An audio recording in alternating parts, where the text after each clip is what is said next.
الحمد لله نحمده ونستعينه ونستغفره ونؤمن به ونتوكل عليه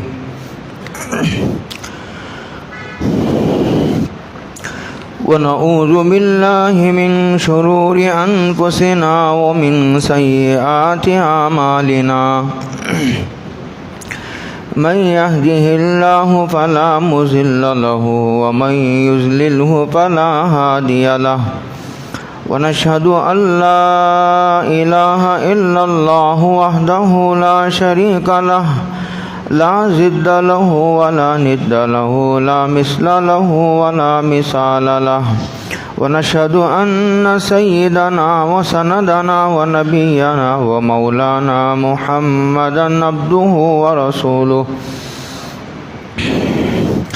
أرسله الله تعالى إلى الناس كافة بشيرا ونذيرا بين يدي الساعة من يطع الله ورسوله فقد رشد واهتدى ومن يعص الله ورسوله فقد ضل وغوى أعوذ بالله من الشيطان الرجيم بسم الله الرحمن الرحيم قل إنما أنا بشر مثلكم يوحى إلي قل إنما أنا بشر مثلكم يوحى إلي أنما إلهكم إله واحد ولا يشرك بعبادة ربه أحدا صدق الله مولانا العظيم قابل قدر بزرگوں، دوستوں، بھائیوں، السلام علیکم ورحمۃ اللہ وبرکاتہ۔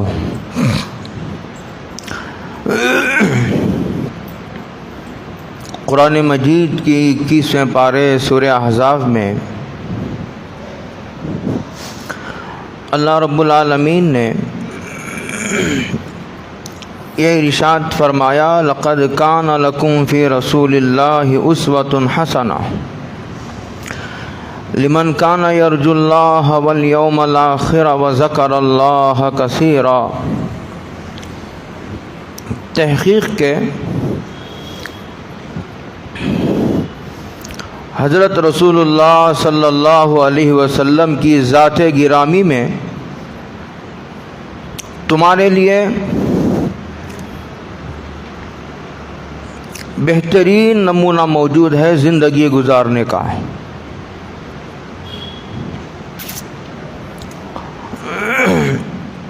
اس بات پر ایمان لانا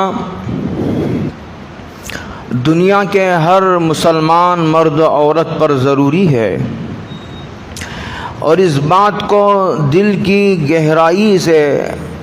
گہرائیوں سے تسلیم کرنا یہ ضروری ہے کہ حضرت رسول اللہ صلی اللہ علیہ وسلم دنیا میں زندگی گزارنے کے بہترین نمونہ ہیں۔ اگر کوئی آدمی حضور سے بہتر کسی اور طریقے کو مانتا ہے، وہ یہ کہتا ہے کہ اسلام میں جو نکاح کا طریقہ ہے دوسرے مذہبوں میں اس سے بہتر طریقہ ہے، اسلام کے تجارت کے نظام کو نہیں مانتا، اور یہ کہتا ہے کہ دیکھو امریکہ کو، لندن کو، جرمنی کو دیکھو، اٹلی کو دیکھو کہ سود کی وجہ سے کتنی ترقی وہ کر رہے ہیں۔ وہ کاروبار کے اس نظام کو تسلیم نہیں کرتے جسے حضرت رسول اللہ صلی اللہ علیہ وسلم نے پیش کیا ہے۔ چہرہ مہرے کا جو نظام اسلام نے پیش کیا ہے کہ ایک مسلمان کا چہرہ ایسا ہونا چاہیے، لباس کا جو نظام اور ایک تفصیلی روایات اللہ تعالیٰ نے حضرت رسول اللہ صلی اللہ علیہ وسلم کے ذریعے اس امت کو دیا، اگر وہ اسے تسلیم نہیں کرتا ظاہر و باطن کے، گھریلو زندگی کے، انفرادی اجتماعی زندگی کے، آپ اسے پھیلا لیجئے، سیاست ہو یا زراعت ہو یا تجارت ہو یا عبادت ہو، ہر چیز میں حضرت رسول اللہ صلی اللہ علیہ وسلم کی ذات کو نمونہ ماننا یہ مسلمان ہونے کے لیے بنیادی شرط ہے۔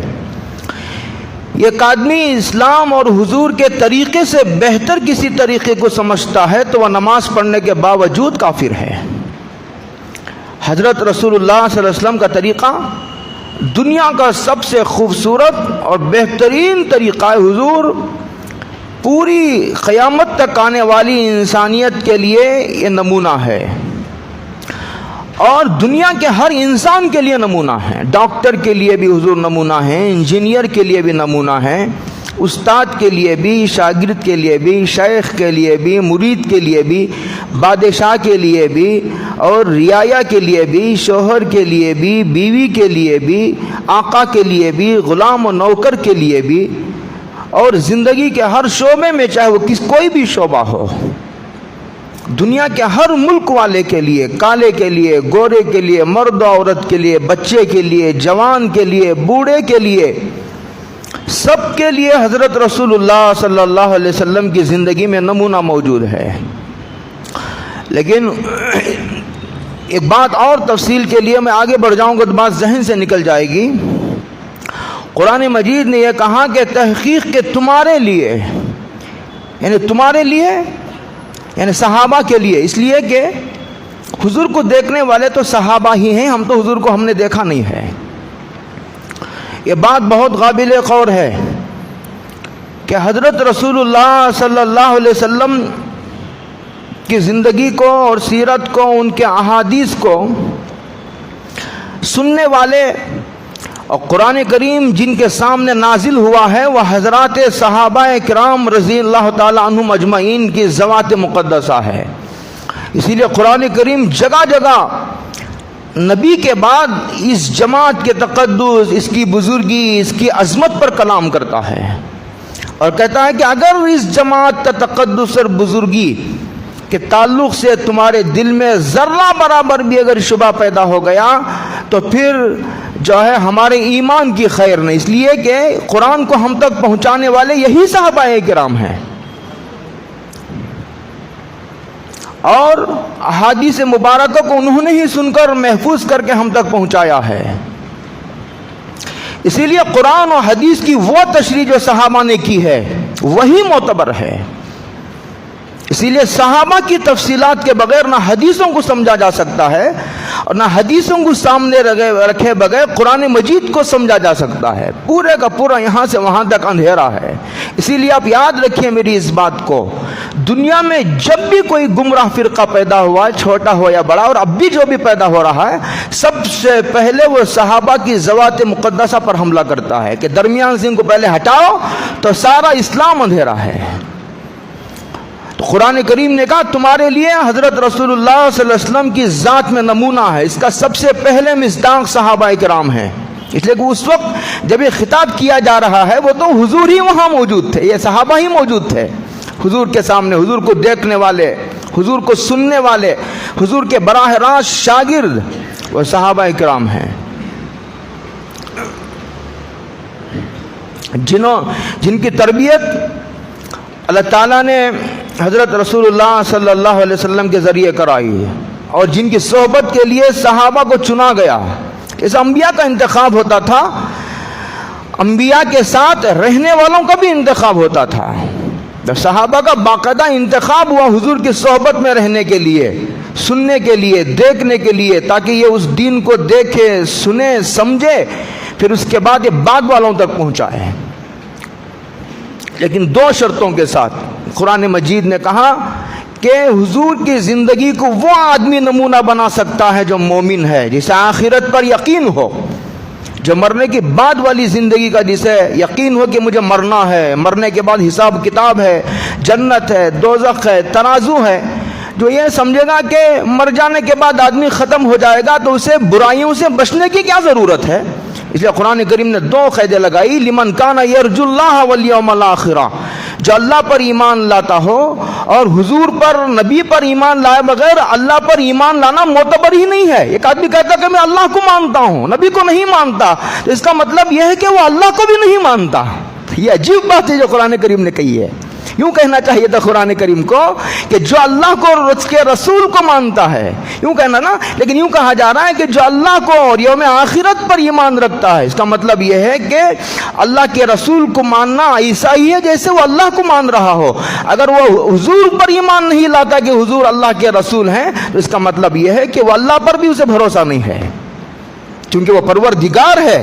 جس طرح انسان کی جسمانی ضرورتوں کا اس نے انتظام کیا ہے، سورج پیدا کیا روشنی کے لیے، اور پھر جب آدمی دن بھر کام کر کے تھک جاتا ہے تو اللہ تعالیٰ نے آرام کے لیے، سکون کے لیے، پھر دوبارہ جو ہے وہ ایک تازگی پیدا کرنے کے لیے اللہ تعالیٰ نے نیند پیدا کی۔ اگر نیند آدمی کو 8 دن نیند ختم ہو جائے آدمی کی، تو آدمی پاگل ہو جائے گا، آدمی کا بیلنس ختم ہو جائے گا، توازن ختم ہو جائے گا، آدمی دیوانوں پاگلوں جیسی باتیں کرنے لگے گا، بہکی بہکی باتیں کرنے لگے گا۔ اور اللہ تعالیٰ نے زمین سے غلے ہوئے بارشوں کا نظام، ہواؤں کا نظام چلایا، یہ انسان کی جسمانی ضرورتوں کو پورا کرنے کے لیے چلایا ہے۔ اور جو پروردگار انسان کی جسمانی ضرورتوں کا انتظام کر سکتا ہے، کہ وہ انسان کی روح کی ضرورت کے لیے انبیاء کو وجود نہیں بخش سکتا؟ کیا یہ انسان کی ضرورت نہیں ہے؟ کیا یہ پروردگار کی ذمہ داری نہیں ہے؟ جو اللہ کو پروردگار مانتا ہو اسے نبی کی بعثت کی ضرورت کو ماننا ضروری ہے، اس لیے کہ یہ جسم بھی اس روح کو بسانے کے لیے ہی بنایا گیا ہے۔ یہ انسانی ڈھانچہ جو بنایا گیا ہے اس کے اندر ایک روح ہے، روح وہی اصل انسان ہے، اسی روح کو بسانے کے لیے یہ انسانی جسم بنایا گیا ہے۔ اس لیے آپ دیکھتے جب انسان کا انتقال ہو جاتا ہے تو کیا چیز کم ہو جاتی ہے انسان کے اندر سے؟ سارا جسم موجود ہے، سر موجود ہے، کان، آنکھیں، ناک، اور اسی طرح 2 ہاتھ 2 پیر۔ جس طرح 10 منٹ پہلے پورے کا پورا انسانی وجود موجود تھا، اس کی روح نکل جانے کے بعد بھی سارے کا سارا وجود سامنے پڑا ہوا ہے، لیکن آپ جانتے ہیں کہ اسے کوئی انسان نہیں کہتا کہ یہ لاش ہے، یہ میت ہے، اسے غسل دے کے جلد سے جلد دفنانے کی فکر کرو، مشورے کرو، کب اسے نہلایا جائے گا، کب تکفین ہوگی، کب نماز جنازہ ہوگی، کہاں ہوگی، کب دفن کیا جائے گا، یہ سوچا جاتا ہے۔ کیوں؟ اس لیے کہ وہ چیز جو اصل انسان تھی جسے روح کہا جاتا وہ نکل گئی۔ یہ کہا اللہ تعالیٰ، یہ ایک انسانی جسمانی، ایک انسانی ضرورتوں کا، جسم کی ضرورتوں کا انتظام کرے، اور اس جسم کو جس کے لیے بنایا گیا ہے اس کی تربیت کے انتظام کے لیے انبیاء کے ذریعے اس کی ضرورتوں کو پورا نہ کرے، تو یہ ایک عقل میں نہ آنے والی بات ہے۔ اس لیے قرآن کریم نے کہا لمن کان یرجو اللہ والیوم الآخر، مرنے کے بعد والی زندگی کا اللہ کو بھی مانتا ہے، اور اللہ کے بعد مرنے والی زندگی کو بھی مانتا ہے۔ اس کے بعد کہا وذکر اللہ کثیرا، اور وہ اللہ کا کثرت سے ذکر کرتا ہے۔ یعنی یہ مطلب یہ ہے کہ حضور کی سیرت سے وہ آدمی، اسے فکر رہتی ہے، حضور کی سیرت کی اسے فکر ہے، وہ آدمی تلاش کرتا ہے کھانے کے طریقے کو، پینے کے طریقے کو، وہ آدمی معلوم کرنے کی ضرورت سمجھتا ہے، محسوس کرتا ہے۔ جو آدمی جو ہے کثرت سے ذکر کرتا ہو اسے حضور کی زندگی کی تلاش ہے، کہ دیکھیں میں کاروبار میں حضور کے کیا ہدایات ہیں، عبادات میں حضور کی کیا ہدایات ہیں، روزے کے تعلق سے، حج کے تعلق سے، زکوٰۃ کے تعلق سے، عمرے کے تعلق سے، نکاح کے تعلق سے، کاروبار کے تعلق سے، لین دین کے تعلق سے، اور پھر جائیداد میں حصہ بانٹنے کے تعلق سے ہو، یا کپڑے کے تعلق سے، لباس کے تعلق سے، اور اسی طرح ظاہر کے تعلق سے، باطن کے تعلق سے، اجتماعی کیا حضور کے احکامات ہیں، انفرادی کیا احکامات ہیں، اور اسی طرح چہرے مہرے کے تعلق سے حضور کی کیا تفصیلات ہیں زندگی کی، یہ آدمی وہ آدمی معلوم کرنے کی ضرورت محسوس کرے گا۔ جو آدمی 5 وقت کی نماز، تو 5 وقت کی نماز اپنی جگہ ہے، جو آدمی کثرت سے اللہ کا ذکر کرتا ہو، اسی لیے کہ یہ حضور کی سیرت سے نفع اٹھانے کی سب سے بنیادی شرط ہے کہ آدمی میں زندگی موجود ہو، اور جو آدمی ذکر نہ کرتا ہو وہ روحانی اعتبار سے مردہ ہے، تو مردے کو کیا نفع ہوگا حضور کی سیرت سے؟ کثرت سے اللہ کا، اسی لیے 2 شرطیں قرآن کریم نے لگائی ہے، لمن کان یرجو اللہ والیوم الآخر وذکر اللہ کثیرا۔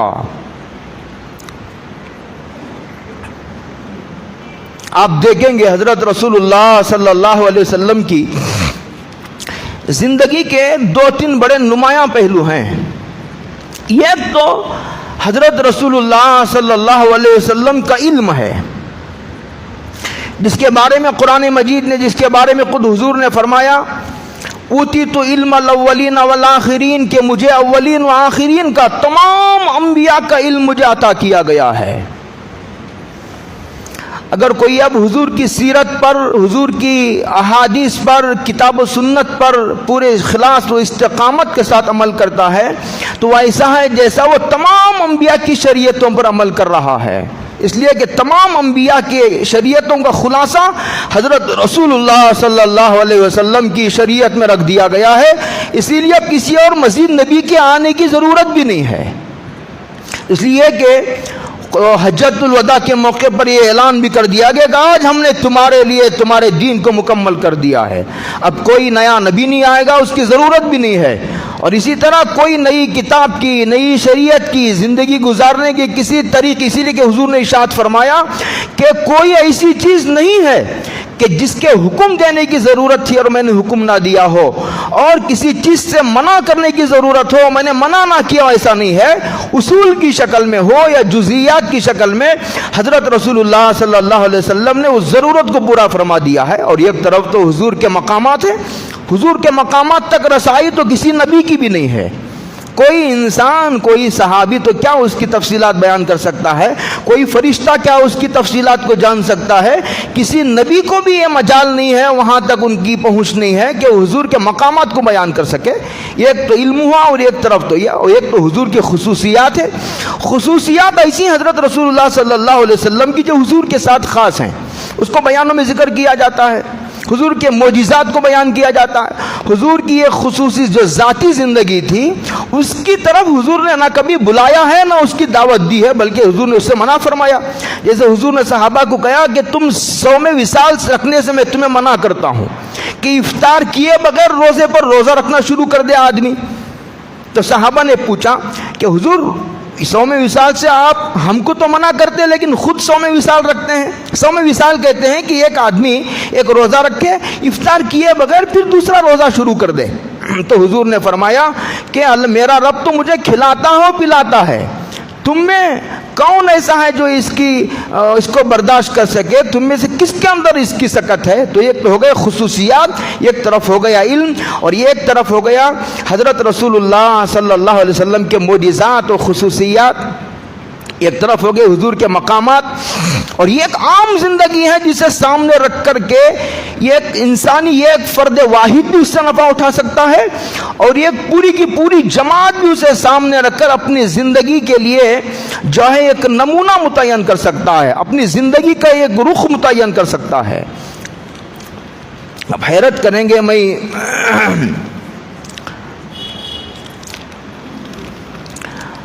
حضرت عیسیٰ علیہ السلام کے آ کر جانے کے بعد تقریباً 570 سال بعد حضرت رسول اللہ صلی اللہ علیہ وسلم دنیا میں تشریف لائے. حضرت عیسیٰ کے بعد کچھ دنوں تک تو جو ہے وہ لوگ حضرت عیسیٰ کے دین پر تھے. تقریباً یوں سمجھیے کہ 350 سال تک دنیا بت پرستی میں مبتلا تھی. 350 سال دنیا بت پرستی میں مبتلا تھی اور غیر اللہ کی پوجا کر رہی تھی. اس دوران حضرت رسول اللہ صلی اللہ علیہ وسلم کو اللہ تعالیٰ نے مبعوث فرمایا.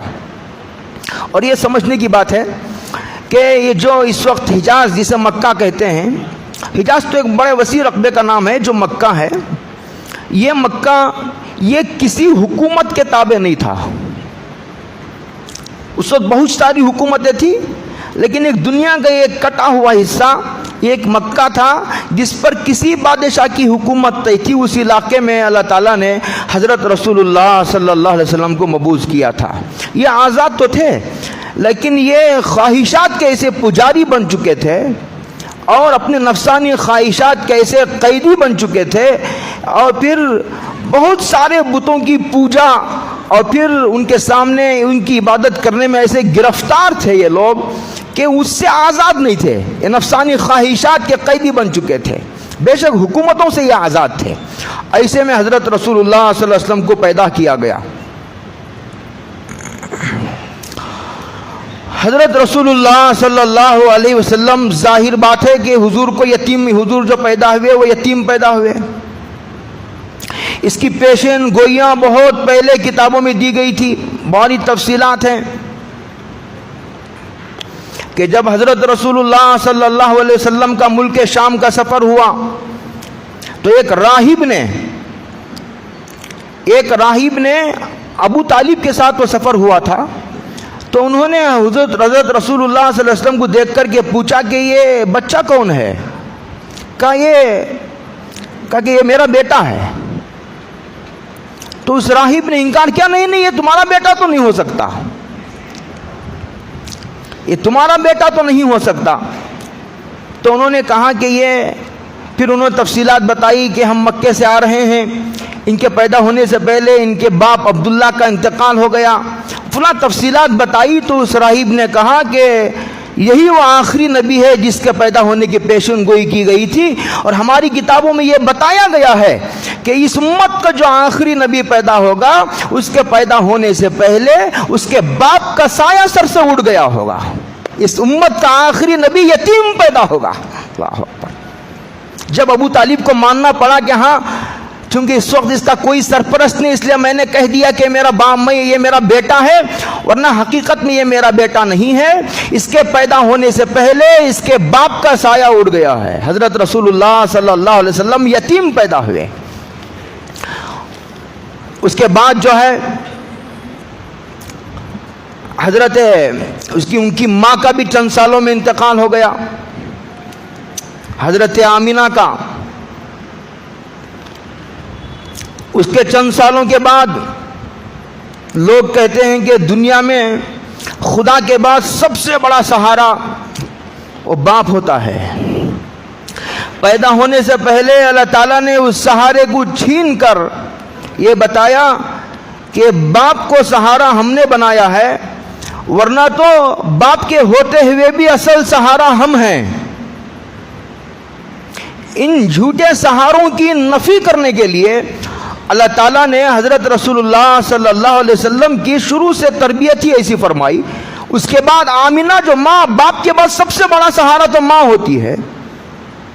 ماں کی ممتا کی تو دنیا کو مثال دی جاتی ہے، تو ان کا سہارا بھی چھین لیا گیا چند سالوں کے بعد.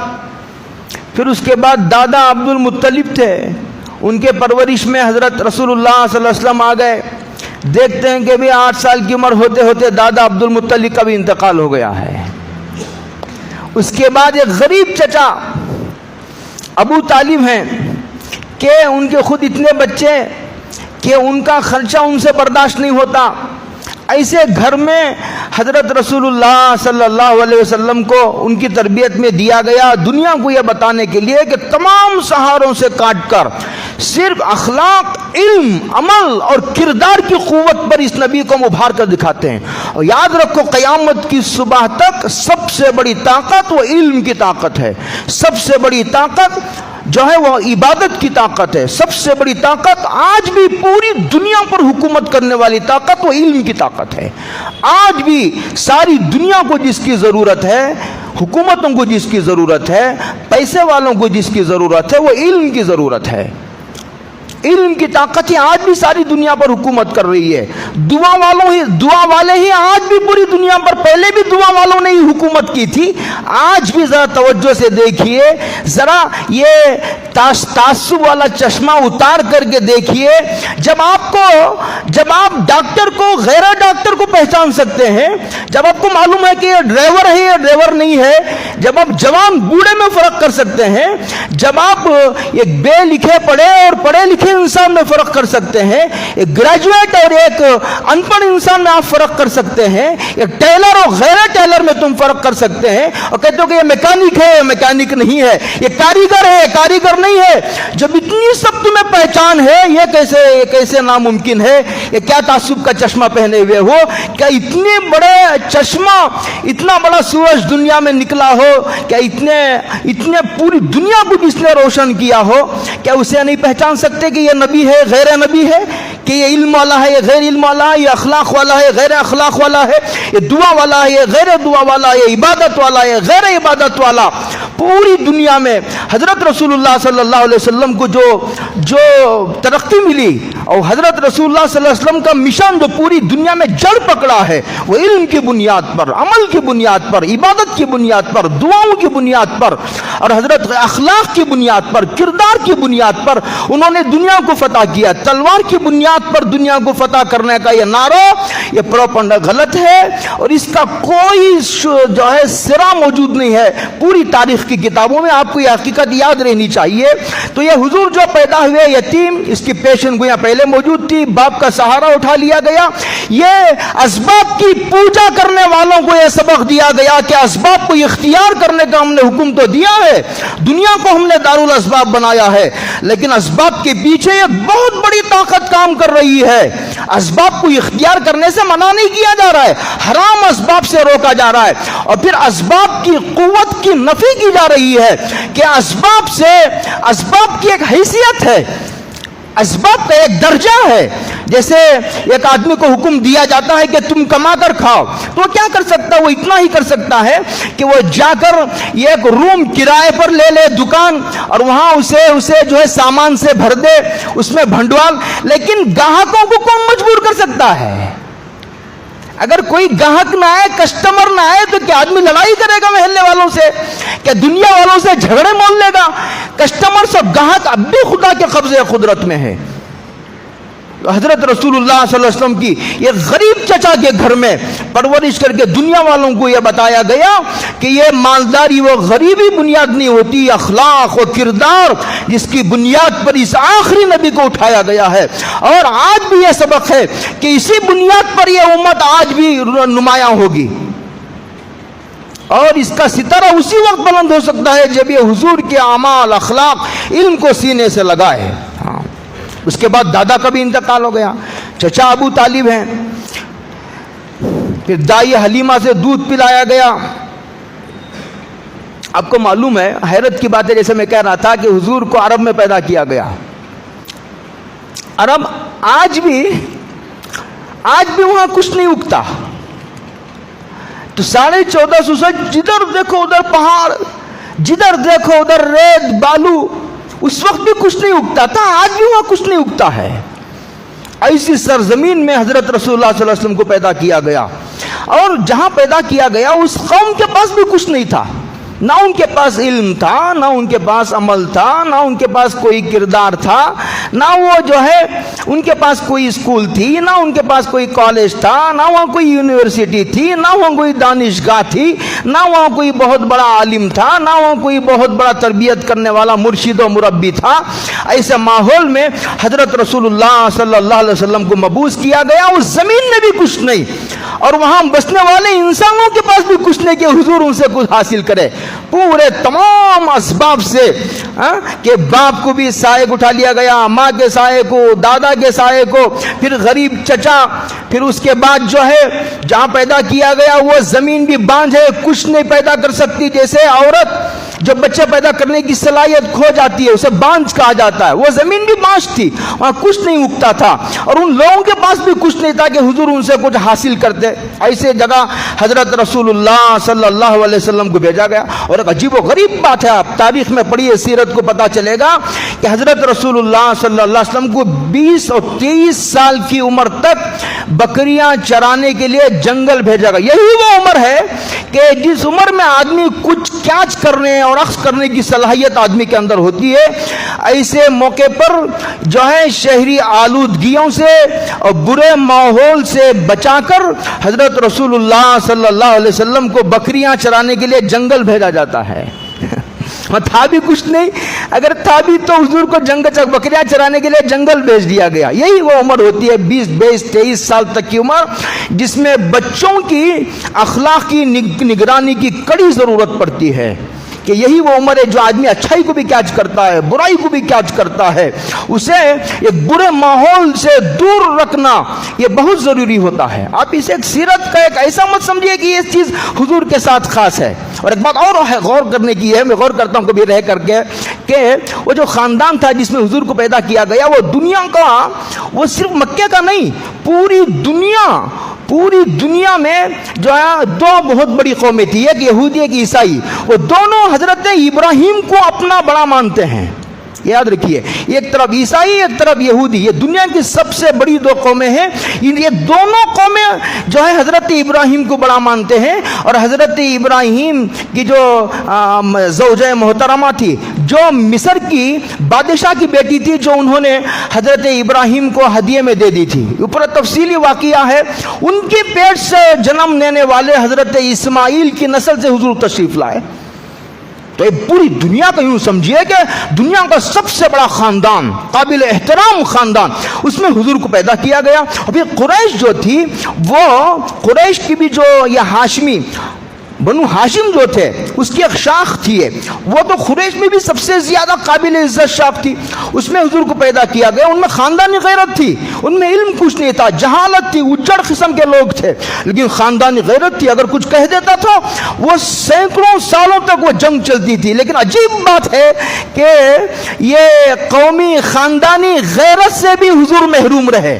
جب حضور نے توحید کا اعلان کیا تو خاندان قومی غیرت کا خیال کیے بغیر مخالفت پر تلے، مخالفت کے لیے تیار ہو گئے. یہ بھی نہیں سوچا کہ یہ اپنے خاندان، چلو نبی نہیں مانتے نبی نہ مانو، لیکن تمہارے گھر کا، تمہارے خاندان کا، تمہاری نسل کا چشم و چراغ ہے، خاندان کی بنیاد پر تو عزت کرو، احترام کرو. نبی نہ مانو، نہ مانتے نہ مانو، لیکن انہوں نے خاندانی غیرت اور اس کی جو اہمیت تھی، اس سے بھی حضور محروم رہے. یہ حضور کو یہ بھی بتانا ہے دنیا کو کہ جب خاندان کی بھی کبھی مخالفت پر اتر آتا ہے تو اللہ تعالیٰ غیب سے نصرت فراہم کرتے ہیں. یہ خاندان کا جو ایک سہارا ہے، یہ وطن بھی تو ایک سہارا ہے کہ یہ اپنے محلے کا آدمی ہے، اپنے وطن کا آدمی ہے. دنیا لڑ رہی ہے، یہ ہمارے ملک کا آدمی ہے، یہ دوسرے ملک کا آدمی، میں نام نہیں لیتا، دنیا لڑ رہی ہے. یہاں تو وطن والے بھی مخالف ہیں، خاندان والے بھی مخالف ہیں. نہ قومی غیرت ہے، نہ خاندانی اہمیت و غیرت کا جو ہے انہیں کوئی پاس و لحاظ ہے. سارے کے سارے مخالفت پر تلے ہوئے. اللہ اکبر صلی اللہ علیہ وسلم. اور وہاں چونکہ حضور غریب تھے، آج بھی تو یہی جھگڑا ہے. مجھے حیرت ہوتی ہے جب میں سوچتا ہوں یہ جہالت، تمہیں جس جہالت کا ذکر کر رہا ہوں یہ تو حضور سے پہلے کی جہالت کا ہے، لیکن آج بھی سوچیں گے تو آج بھی جھگڑا پیسوں اور علم والوں کے درمیان جھگڑا ہے، اخلاق اور پھر پیسوں کے درمیان کا جھگڑا ہے، عبادت اور پیسے والوں کے درمیان جھگڑا ہے، دعا اور سرمایہ داروں کے درمیان جھگڑا ہے، دعا والوں اور حکومتوں والوں کے درمیان جھگڑا. یہی جھگڑا اس وقت بھی تھا، کیونکہ غریب بچہ ہے، چاہے کتنے ہی کمالات کا مالک ہو، کتنا ہی بااخلاق ہو، کتنی خوبیوں کا مالک ہو، جھگڑا کردار کا تھا. لیکن جن لوگوں کے پر پیسوں کا نشہ چڑھا ہوا ہوتا ہے، ان کے ہاں ان کے بازاروں میں کردار کی کوئی قیمت نہیں ہوتی. یہی مسئلہ وہاں بھی تھا. تو حضرت رسول اللہ صلی اللہ علیہ وسلم ایسے موقع پر قدرت کا ایک ہمیشہ قدرت کی ایک سنت کہیے، ایک طریقہ کہیے کہ اللہ تعالیٰ سورہ کہف میں کیا کروں، تفسیر کرنے کا یہ موقع بھی نہیں ہے، ورنہ میں بتاتا آپ کو. اللہ تعالیٰ کا طریقہ دو طریقوں سے ایسے مدد ہوتی ہے ایسے موقع پر. آج بھی آپ دعوت کے ذمہ داروں سے لے کر، مدرسے والوں سے لے کر، مکتب والوں سے لے کر، اور پوری دنیا پر مذہب کے اجارہ داروں، جو آپ غور کرتے چلے، میں کسی کا حوالہ نہیں دیتا ہوں، نام لینے کا میرا مزاج نہیں ہے، پوری دنیا پر مذہب کے علم برداروں کی اس وقت جو ہے، جو بھی اس وقت سردار ہیں، وہ سب کے سب تقریباً غریب ہیں، سب کے سب غریب ہیں. ان کے پاس کفن کے لیے پیسہ بھی نہیں ہے. کفن باندھ کر میدان میں کھڑے ہیں، اگر مر گئے تو کفن کے لیے بھی پیسہ نہیں ہے، لیکن قدرت کا ایسے موقع پر کھیل منصوبہ اور اس کا طریقہ، اس کی سنت یہ ہوتی ہے کہ اللہ تعالیٰ ایسے موقع پر اس کو چاہے مالدار بنائے نہ بنائے. کبھی ایسا بھی ہوتا ہے کہ اسی کو مالدار بنا دیتے ہیں. بادشاہت دے دی حضرت سلیمان کو، حضرت داؤد کو، حضرت طالوت کو، انہی کو بادشاہ بنا دے. اور کبھی ایسا بھی ہوتا ہے کہ ان کو بادشاہ نہ بنائے تو بادشاہوں کو ان کے فیور میں کر دیتے ہیں، سرما دایاؤں کو کہ دلوں میں ان کی محبت اور عقیدت ڈال دیتے ہیں. حضرت خدیجہ تو صرف مکے کی نہیں تھی، پورے حجاز کی سب سے بڑی مالدار خاتون تھی. اس کے پیسے کو حضرت رسول اللہ صلی اللہ علیہ وسلم نے جس توحید کا، جس مشن کا اور اس اپنے آنے کے مقصد کا اعلان کیا کہ ایک اللہ کو مانو، ان جھوٹے خداؤں کو چھوڑو، ان سے آزاد کرانے کے لیے آیا ہوں، اس کے پیسے کو اس کی خدمت پر لگا دیا. اللہ اکبر. پورے حجاز کی، مورخین نے لکھا، صرف مکے کی نہیں، پورے حجاز کے مالداروں کی دولت ایک طرف، حضرت خدیجہ کی دولت ایک طرف. اور دوسرا طریقہ دین کے کام کرنے والوں کی مدد اللہ کی اس طرح ہوتی ہے. حضرت ہارون اور موسیٰ نے کہا، اللہ نے کہا کہ جاؤ، فرعون بڑی سرکشی پر اتر آیا، اس کی حکومت نے اسے بغاوت پر آمادہ کیا ہے، اور اس کے خزانوں نے اسے سرکشی پر آمادہ کیا اور ابھارا ہے. بڑے بڑھ چڑھ کر وہ سرکشی کر رہا. جاؤ. تو انہوں نے کہا کہ ہم کیسے جائیں، ہم تو نہتے ہیں، ہم تو غریب ہیں، ہمارے پاس کیا ہے. تو انہوں نے کہا جاؤ، تم جاؤ. اور یہ کہا وَنَجْعَلُ لَكُمَا سُلْطَانًا فَلَا يَصِلُونَ إِلَيْكُمَا بِآيَاتِنَا وَأَنْتُمُ الْغَالِبُونَ. قرآن کریم نے کہا جاؤ، تمہارے چہرے پر ہم ایسا رعب ڈال دیں گے کہ سامنے والا ہے تو دشمن، خبردار اگر ہاتھ بھی بڑھایا تو اس کا ہاتھ کاٹ لیا جائے گا. میں نہیں کہتا، میں حوالے نہیں دیتا، اور اس وقت حوالے دینے کا موقع بھی نہیں ہے. اس وقت پوری دنیا کا سلام ہو مولانا سجاد صاحب کی سلامتی ہے فہم پر. وہ کہتے ہیں کہ پوری دنیا کے حکومتوں کی میٹنگوں میں تقریباً شریک رہتا ہوں، اور پوری دنیا سے یہ واحد شخص ہے اس وقت، ایسے دو چار ہیں جن کو حکومتوں سے براہ راست خطاب کرنے کا اللہ نے موقع اور صلاحیت دی ہے. وہ کہتے ہیں کہ پوری دنیا کی حکومتوں کا، غیر مسلم حکومتوں کا ایک ہی ایجنڈا ہے، اور اسلام و مسلمان اپنی پوری توانائیوں، اپنی پوری قوتوں، پوری حکومتوں، پورے خزانوں اور پورے ناپاک منصوبوں پر لاکھوں کروڑوں کی لابی کام کر رہی ہے. اور الیکٹرانک میڈیا، پرنٹ میڈیا اور پورے جتنے شیطانی مکر و فریب کے جال ہو سکتے ہیں، سب کو آزمانے کے باوجود یہ اللہ کی قدرت کا کرشمہ ہے کہ ہر دن نہیں، ہر لمحہ اسلام آگے بڑھ رہا ہے، پھل رہا. مجھے یاد آتا ہے مولانا عمر صاحب پالن پوری رحمت اللہ علیہ کا وہ تاریخی جملہ جو انہوں نے کسی اجتماع میں کہا تھا کہ اسلام ایک زندہ مذہب ہے، اسے کسی سہاروں کی ضرورت نہیں ہے. کوئی سہارا بنتا ہے تو اس کی سعادت کی بات ہے، ورنہ اسلام کو اس کے پیدا کرنے والا کافی ہے. اسلام کو کسی سہارے کی ضرورت نہیں ہے. اگر کوئی خدمت کرتا ہے تو وہ اپنی سرخروئی کے لیے، وہ اپنے درجات کی بلندی کے لیے، اپنی دنیا و آخرت کی کامیابی کے لیے وہ اس کو کرتا ہے تو کرے.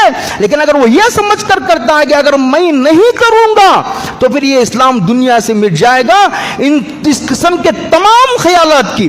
تو دوسرا طریقہ یہ ہے کہا کہ تم جاؤ، فرعون کے بعد تمہارے چہرے پر ہم رعب ڈال دیں گے. وَنَجْعَلُ لَكُمَا سُلْطَانًا، کہ کوئی قریب نہیں آ سکے گا. تم غریب صحیح، تم نہتے صحیح، لیکن تم کو نہیں، تم ہی غالب رہو گے. ہماری نشانیاں، ہماری معجزات لے کر کے جاؤ. اس طرح اللہ تعالیٰ کی مدد کرنے کا ایک دوسرا طریقہ ہوتا ہے. حضرت رسول اللہ، یہ طریقہ آج بھی جاری ہے. حضرت رسول اللہ صلی اللہ علیہ وسلم کو حضرت خدیجہ کے مال کے ذریعے مدد فرمائی. اسی کو قرآن کریم نے کہا الم یجد کا یتیمن فآویٰ، یتیم پیدا ہوا تھا. کیا غریب بچہ ایسا ابھرا کرتا ہے؟ ہماری قدرت نے ابھارا ہے. اور خدیجہ کے دل میں محبت کس نے ڈالی؟ کیا لگتی ہے خدیجہ تمہاری؟ ہم نے تمہارا تعارف کرایا، اس کے اسباب حالات ہم نے بنائے. غریب ابو طالب کے گھر میں پیدا ہونے والے بچے کی شان پوری دنیا میں بلند ہونا تھا، اس کے اسباب بن رہے ہیں. انشاءاللہ پھر آگے بقیہ حصے کو پھر بیان کریں گے. اللہ عمل کی توفیق عطا فرمائے.